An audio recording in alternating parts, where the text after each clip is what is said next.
Hello everyone and welcome to another AuthorTube video. My name is Robin and I post about topics in AuthorTube. Today I'm going to be talking all about publications.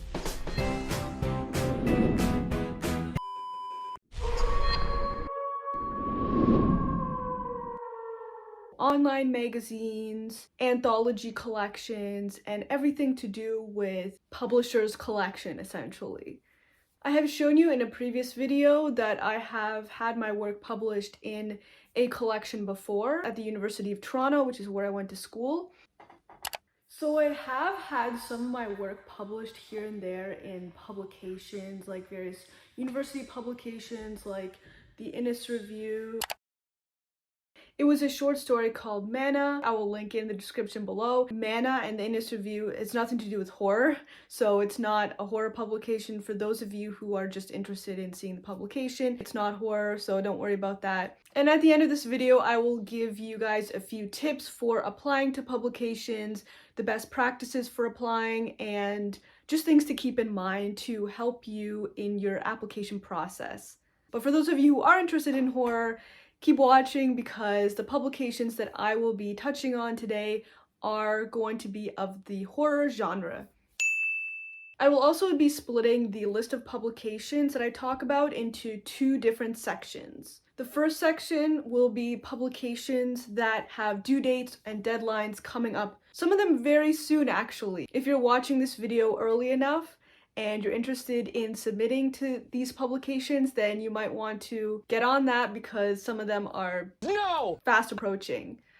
And the second section of the publication list, I will be just talking about the publications that have issues that come out monthly or every couple of months, publications that are recurring that you can constantly keep applying to or submitting to throughout the year.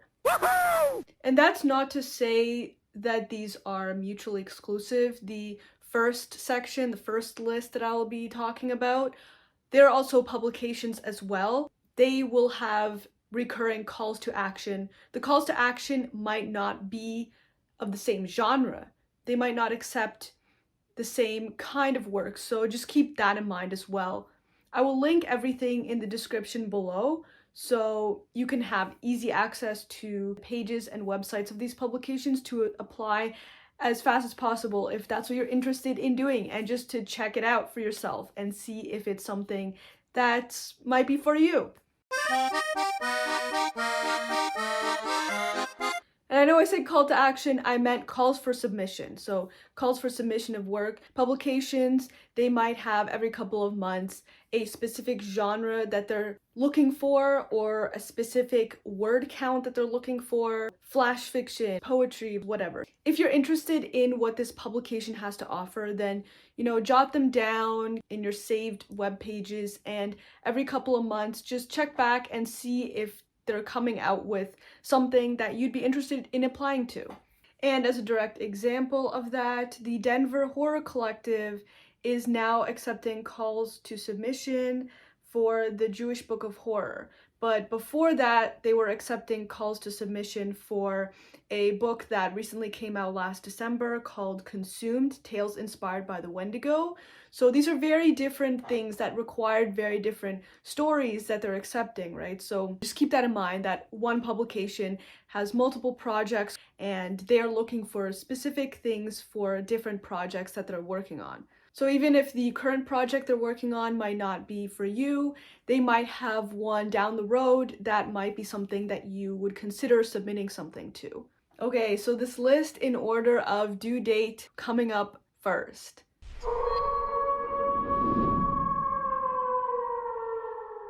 Alright, first up we have Sinister Smile Press.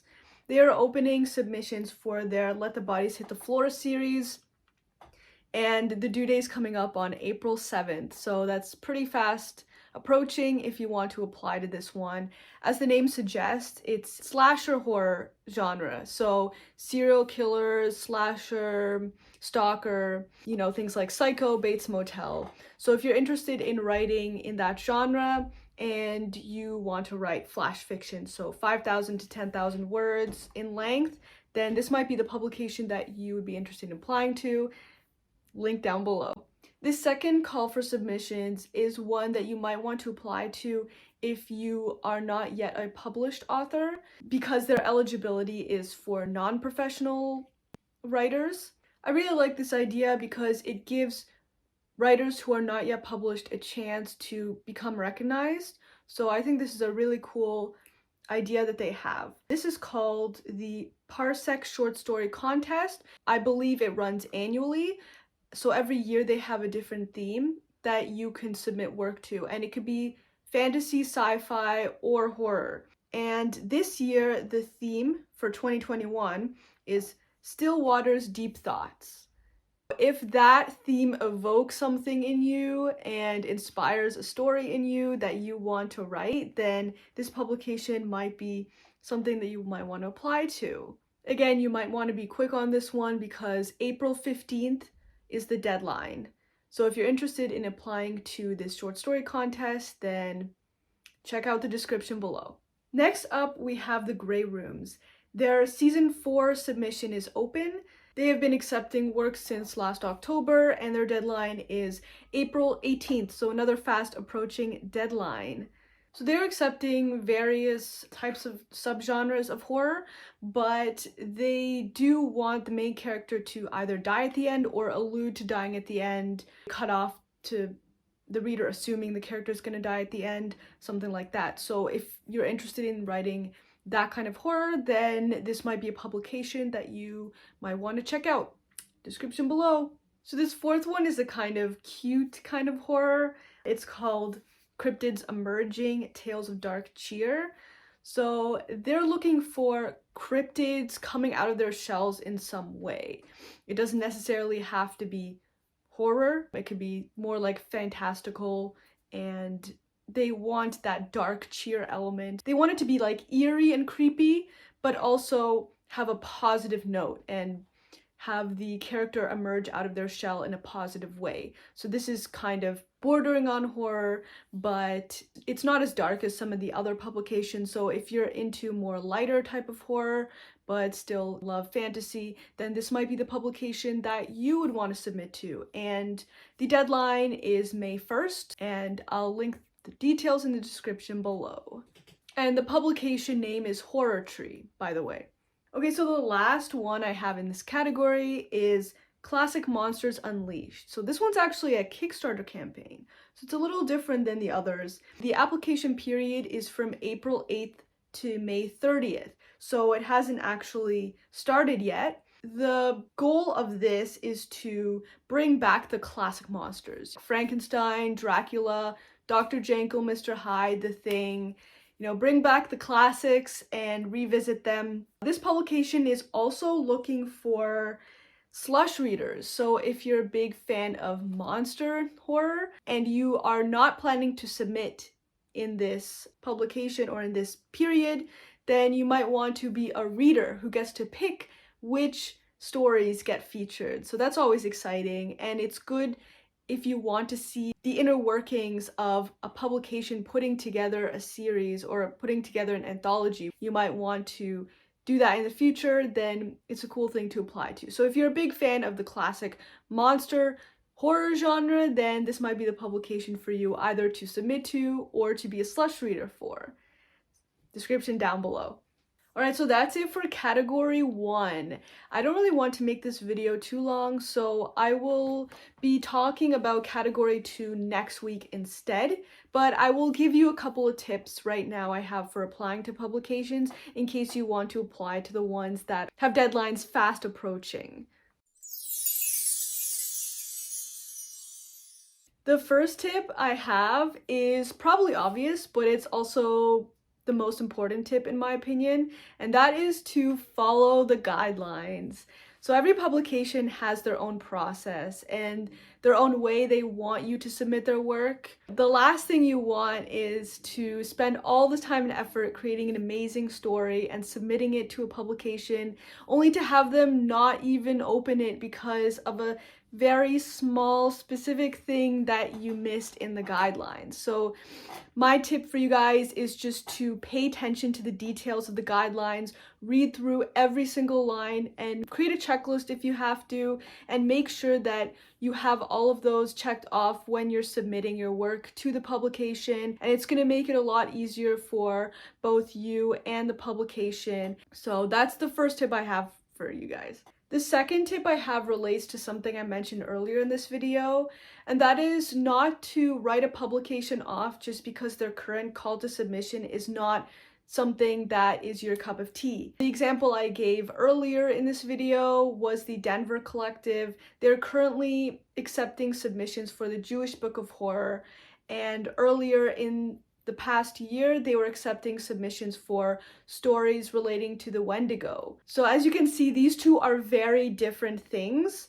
You might be interested in submitting to one, but not the other. So a suggestion I would make to you is if you're interested in a potential publication, look at their past call to submissions. Don't just look at their current one, and see if they have done a wide variety of horror or a wide variety of different genres, maybe some that include something that you would write in. Don't write them off before you check them out completely. I always keep tabs on the publications that I'm interested in.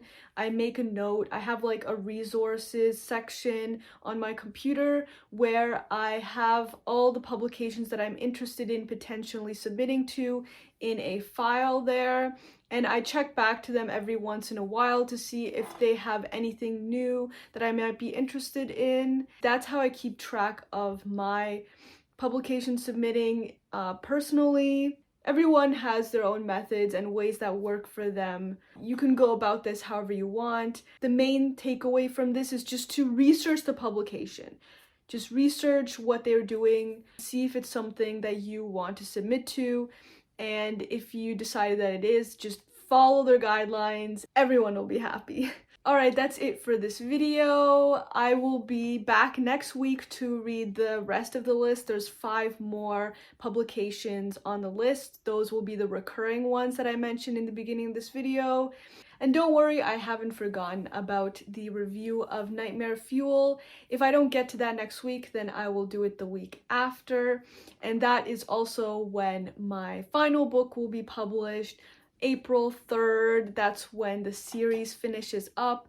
If you haven't gotten a chance to download Benny's story yet, I have a link down below where you can download it. And once you download it and you look inside the book, at the very end of the book, there is a link, and that's how you can sign up to my mailing list and get a few freebies.